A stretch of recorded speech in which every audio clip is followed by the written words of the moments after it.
Assalamualaikum warahmatullahi wabarakatuh. Alhamdulillah, nahmaduhu wa nasta'inu wa nastaghfiruh wa na'udzu billahi min sururi anfusina wa min sayyiati a'malina. May yahdihillahu fala mudhillalah wa may yudlil fala hadiyalah. Asyhadu an la ilaha illallah wahdahu la syarikalah wa asyhadu anna Muhammadan 'abduhu wa rasuluh, amma ba'd. Ma'asyiral muslimin wa zumratal mu'minin, ayah bunda, anak-anak semua yang dirahmati dan dicintai oleh Allah Subhanahu wa taala.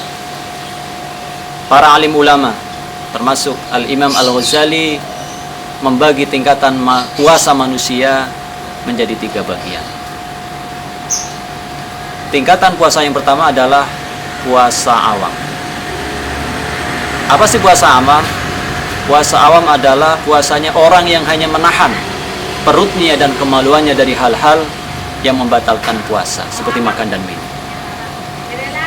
Dan puasa yang kedua adalah puasa khusus. Apa sih puasa khusus? Puasa khusus adalah puasanya orang-orang yang menjaga anggota badannya, 5 panca inderanya. Yang pertama adalah penglihatannya. Dia tundukkan, dia jaga pandangannya dari melihat sesuatu yang dilarang oleh Allah Subhanahu wa taala. Bukan hanya penglihatannya. Dia berpuasa, dia menahan pendengarannya dari sesuatu hal-hal yang tidak diridhoi oleh Allah Subhanahu wa taala. Mendengarkan sesuatu yang tidak baik. Mendengarkan sesuatu yang sia-sia. Bukan hanya itu saja. Dia juga menahan, dia juga puasa lisannya dari sesuatu yang tidak diridhoi, yang tidak disukai oleh Allah Subhanahu wa taala. Jadi minimal puasanya orang khusus adalah dia menjaga penglihatannya, pendengarannya, mulutnya. Bahkan ketika dia mau berbuka pun dia tidak memenuhi makanan-makanan, mengumpulkan berbagai macam-macam makanan. Dia hanya memakan secukupnya aja. Itu adalah tingkatan puasa orang yang kedua, puasa khusus. Dan yang ketiga adalah puasa khusus. Apa sih puasanya? Adalah puasanya hanya orang yang menjaga hatinya, pikirannya. Dia puasa hatinya dan pikirannya, tidak terlintas, tidak terbesit, tidak tergambarkan dalam hatinya, dalam pikirannya memikirkan hal-hal yang berbau dunia. Dia hanya memikirkan hal-hal yang berbau ukhrawi. Itu adalah puasanya orang yang khawasul khawas. Yang masuk dalam kategori ini adalah mereka para nabi. Maka dari itu kita juga introspeksi, sejauh mana sih tingkatan puasa kita? Apakah kita berada di posisi yang pertama, kedua, atau ketiga?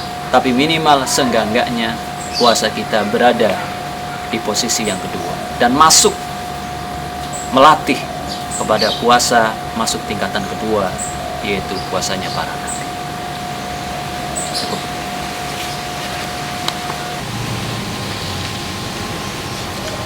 Ma'asyiral muslimin wa zumratal mu'minin, ayah bunda, anak-anakku semua yang dicintai dan dirahmati oleh Allah Subhanahu wa taala. Maka sebagai penyempurna bulan Ramadan adalah kita dianjurkan oleh Nabi Muhammad sallallahu alaihi wasallam puasa Syawal, yaitu 6 hari setelah bulan Syawal. Dan lebih utama dianjurkan dimulai dari tanggal 2 sampai tanggal 7.